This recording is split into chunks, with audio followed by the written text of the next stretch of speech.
তো অনেক শিক্ষার্থী অ্যাডমিশন লাইফে অনেক পরিশ্রম করছো, পরিশ্রম করার পর সফলতা অর্জন করতে পারোনি। এই নিয়ে অনেক শিক্ষার্থীর মধ্যে একটা সংশয় থাকে বা এক কথা ফ্যামিলির মধ্যে অনেক প্রেশার থাকে যে ছেলে কোথাও চান্স পেলে না, দেখি পড়াশোনা করো নাই এরকম। তো আর তুমি নিজের ভেতরে অনেক মেন্টালিভাবে ভেঙে পড়ো। তো তুমি ভেঙে না পড়ো সেই অনুযায়ী উপদেশ একটা কথা বলতে চাই যে তোমার অনেক পরিশ্রম করছো, তুমি জানো যে তুমি অনেক পরিশ্রম করছো। অনেক পরিশ্রম করার পর যদি তুমি এখানে চান্স না পাও বা তোমার একটা স্বপ্নের বিশ্ববিদ্যালয় বা অথবা স্বপ্নের একটা প্রতিষ্ঠানে চান্স না পাও, তখন তুমি হতাশ হবে না। হয়তো আল্লাহ তাআলা ভাবছে তুমি তুমি যেটা ভাবছো আল্লাহ তাআলা এর থেকে মনে হয় বেশি ভাবছে। কারণ তুমি অনেক পরিশ্রম করার পর যখন সফল হওনি বা ওই জায়গায় তুমি পৌঁছাতে পারোনি, আল্লাহ তাআলা হয়তো এটাই করে রাখছিল যে তুমি ওই জায়গায় না যাও।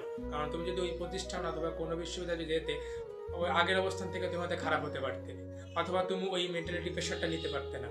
তো এই সকলের কাছে এটাই বলতে চাচ্ছি বারবার যে তোমরা হতাশ না হয়ে আল্লাহ তাআলা যেটা অবশ্যই তোমার জন্য ভালো সেটা অবশ্যই রাখছেন।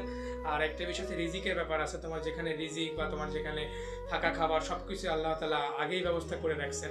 আবার এটা সব কিছু মিলে আমাদের ভাবতে হবে যে আমাদের পরিশ্রমের পাশাপাশি ভাগ্য মানে মেটার অনেক করে। তো তোমরা তোমাদের কাছে এইটুকুই অনুরোধ যে তোমরা হতাশ হবে না, আল্লাহ তাআলাকে সবসময় স্মরণ রাখবে, বিশ্বাস রাখবে আল্লাহ তাআলা যেটা উত্তম সেটা তোমাদের জন্য রাখছেন। এবং সকলকে আল্লাহ তাআলা ভালো রাখুক, সুস্থ রাখুক। এবং যারা ফার্স্ট টাইম প্রিপারেশন নিয়েছিলে তারা সেকেন্ড টাইম প্রিপারেশন শুরু করো ভালো করে।